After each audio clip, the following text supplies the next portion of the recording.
રાજ્યસભા સાંસદ સંદીપ પાઠકની મુશ્કેલીઓમાં મોટો વધારો થયો છે।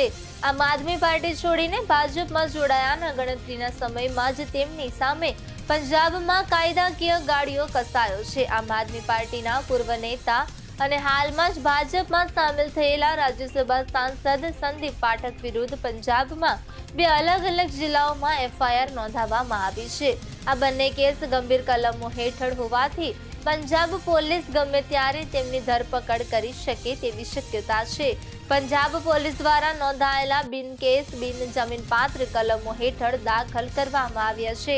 પોલીસ સૂત્રોના જણાવ્યા અનુસાર આ મામલે કાર્યવાહી તેજ કરી દેવામાં આવી છે અને જરૂર જણાય તો તાત્કાલિક ધરપકડ કરવામાં આવશે। જો કે એફઆઈઆરમાં લગાવવામાં આવેલા આરોપોની વિગતવાર વિગતો હજુ જાહેર કરવામાં આવી નથી, પરંતુ આ બંને કેસ અલગ અલગ ઘટનાઓ સાથે જોડાયેલા હોવાનું સામે આવ્યું છે।